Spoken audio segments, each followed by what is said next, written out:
সুদীর্ঘ ২০০ বছর ধরে বিদেশি শাসনের অন্যায় আর অত্যাচারের হাত থেকে আমাদের দেশকে মুক্ত করে স্বাধীনতা অর্জন হয়েছে। এই স্বাধীনতা অর্জনের পিছনে রয়েছে আমাদের দেশের বহু যুবক যুবতীদের আত্মবলিদান। সেই সম্পর্কে একটি ঘটনার কথা এই কবিতায় তুলে ধরা হয়েছে। কবিতার শিরোনাম রাইটার্স বিল্ডিং অভিযান। বিনয় বসু, বাদল গুপ্ত আর দীনেশ গুপ্ত ছিল বিপ্লবী বেঙ্গল ভলেন্টিয়ার্স দলের সদস্য। তাদের চোখের কোণে জমেছিল স্বাধীনতার স্বপ্ন।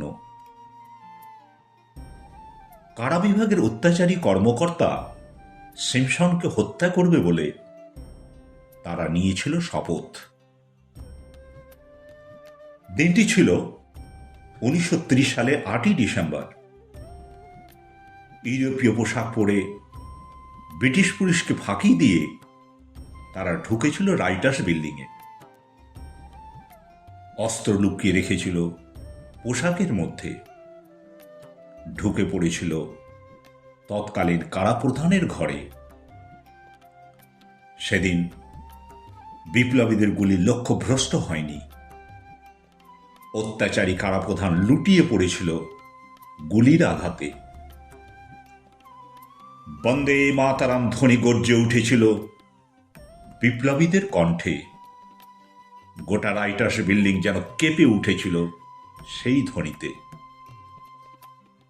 সশস্ত্র ব্রিটিশ পুলিশ ছুটে এসেছিল গুলির শব্দ শুনে। বিপ্লবীদের সঙ্গে তাদের গুলির লড়াই শুরু হয়েছিল রাইটার্স বিল্ডিংয়ের অলিন্দে। বিপ্লবীদের গুলি ফুরিয়ে গিয়েছিল অল্প সময়ের মধ্যে। ব্রিটিশ পুলিশের হাতে ধরা দেবে না বলে বাদল গুপ্ত আত্মহত্যা করেছিল পটাশিয়াম সাইনাইড খেয়ে।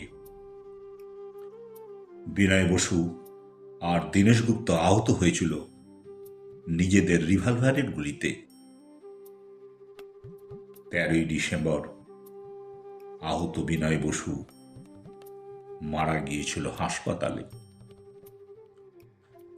আহত দীনেশ গুপ্ত সুস্থ হলে বিচারের সম্মুখীন হতে হয়েছিল তাকে।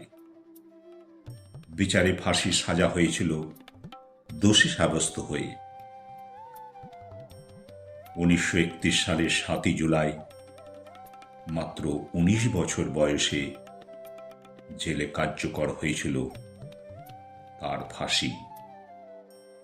সেই সময় জেলখানার বাইরে কলকাতার রাস্তায় হাজির হয়েছিল অসংখ্য লোক। শহীদকে জানিয়েছিল তাদের শেষ শ্রদ্ধা।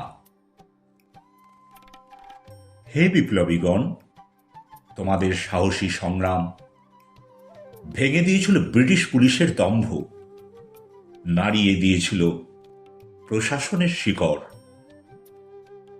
তোমাদের এই আত্মত্যাগ স্বর্ণাক্ষরে লেখা থাকবে ভারতের স্বাধীনতা সংগ্রামের ইতিহাসে।